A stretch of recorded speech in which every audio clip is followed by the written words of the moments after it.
বিয়ের কয়েকদিনের মধ্যে বুঝলাম আমার স্বামীর আমাকে পছন্দ না। শুরুতে ভেবেছিলাম নতুন বলে অস্বস্তি হচ্ছে, মানিয়ে নিতে কষ্ট হচ্ছে, কিন্তু পরিবারের চাপে বাধ্য হয়ে সে আমাকে বিয়ে করেছিল। তার সম্পর্ক ছিল তার এক খালাতো বোনের সাথে। ওই মেয়ে বিয়ের দিনও এসেছিল, রাতেও থেকেছে, সারাক্ষণ তার মুখটা একদম ফ্যাকাশে হয়েছিল।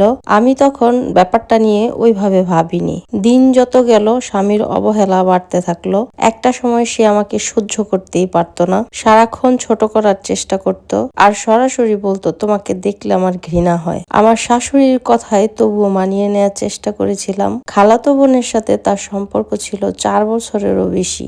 যখন আমার শাশুড়ি তাদের ব্যাপারে জানতে পারেন তখন তিনি তাদের সম্পর্ক মেনে নিতে অস্বীকৃতি জানান। ওনার কথা হলো আত্মীয়ের সাথে নতুন করে আত্মীয়তা করে আরো সম্পর্ক নষ্ট করতে চাই না। তিনি চান না নিজের বোনের সাথে তার সম্পর্ক নষ্ট হোক।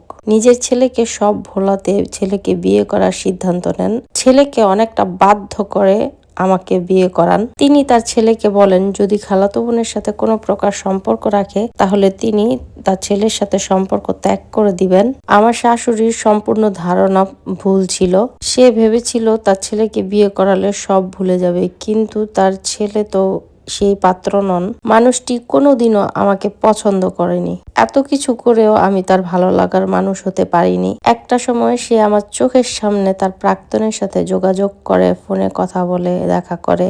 স্ত্রী হিসেবে প্রতিবাদ করে আমি বারবার অপমানিত হয়েছি। সে বলতো তুমি এসব বিষয়ে নাক গলাবে না, আমি তোমাকে কোনো প্রতিশ্রুতি দিয়ে বিয়ে করিনি। তার পরিবারে অভিযোগ করলাম। তার পরিবার তাকে বোঝাতে চেষ্টা করলেন এবং তার বিরুদ্ধে অনেক কঠোর হলেন, কিন্তু কোনো লাভ হলো না। বিয়ের 1 বছর পর আমি বাধ্য হই তাদের বলতে যে আমি তার ছেলের থেকে ডিভোর্স নিব। সে যদি তার খালাতো বোনকে নিয়ে একসাথে থাকতে চায় থাকতে পারে, আমার কোনো আপত্তি নেই। আমি ডিভোর্স দিয়ে চলে যেতে চাই। এইভাবে দিনের পর দিন মানসিক যন্ত্রণা নিয়ে একই ছাদের নিচে থাকা আমার পক্ষে সম্ভব না। আমিও একটি সুন্দর জীবন কাটাতে চাই। আমার সিদ্ধান্ত শুনে আমার শাশুড়ি অনেক অনুনয় বিনয় করলেন যেন আমি চলে না যাই।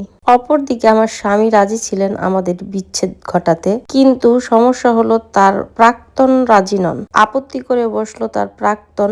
সে বলল সে কিছুতেই আমার স্বামীকে বিয়ে করতে পারবে না, সে সামনে সম্পর্কটা আর আগাতে পারবে না। এরপর তাদের নিজেদের মধ্যে অনেক ঝামেলা হয় এবং সম্পর্ক শেষ করে ফেলে। তারপর আমার স্বামী আমার হাতে পায়ে ধরে মাপ চায় আর সে বলল তখন আমাকে একটা সুযোগ দাও, আজকের পর থেকে তুমি আমার সব। আমি আগের সবকিছু ভুলে গিয়ে তোমার সাথে নতুন করে সংসার করতে চাই, বাঁচতে চাই। আমার প্রাক্তন বলতে আর কিছু থাকবে না। শ্বশুর বাড়ির সবাই তখন আমাকে আটকালো। একই ছাদের নিচে থাকতে থাকতে মানুষটির প্রতি আমারও মায়া জন্মে গিয়েছিল, তাই তাকে মাফ করে দিলাম। এর মধ্যে তার প্রাক্তনের বিয়ে হয়ে গেল আর আমাদের মধ্যেও আস্তে আস্তে সবকিছু ঠিকঠাক হয়ে গেল।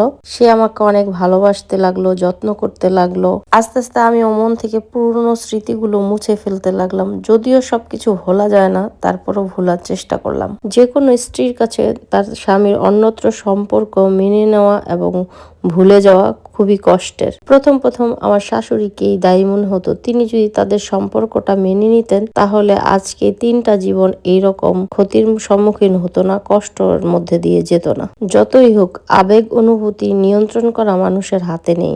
ইচ্ছে হলেই ভালোবাসলাম আর ইচ্ছে হলেই দূরে সরিয়ে দিলাম, এমনটা কখনো হয় না। স্বামীর সাথে চমৎকার মুহূর্ত কেটেছিল আমার 1.5 বছরের মতো। এর মধ্যে তার প্রাক্তনের একটি মেয়ে হয় এবং তার স্বামী বিদেশে চলে যায়। সে তখন আবারও আমার স্বামীর জীবনে ফিরে এলো। আমার স্বামী প্রথম দিকে অজুহাত দিত যে তার প্রাক্তনের বাজার সদাই করার তেমন কোনো লোক না থাকায় সে তাকে হেল্প করছে। ওই মেয়েও বিভিন্ন প্রয়োজনের কথা বলে আমার শাশুড়িকে কল দিত এবং আমার শাশুড়ি তার ছেলেকে পাঠিয়ে দিত। সবাই ব্যাপারটিকে স্বাভাবিকভাবে নিয়েছিল, কিন্তু এভাবে যাতায়াতের মাধ্যমে তাদের সম্পর্ক আবার নতুন করে তৈরি হলো। আর আমার স্বামীও তাকে গ্রহণ করে নিল নিজের স্ত্রী আর অনাগত সন্তানের আশাবাদ দিয়েই। তখন আমি ছিলাম 7 মাসের অন্তঃসত্ত্বা।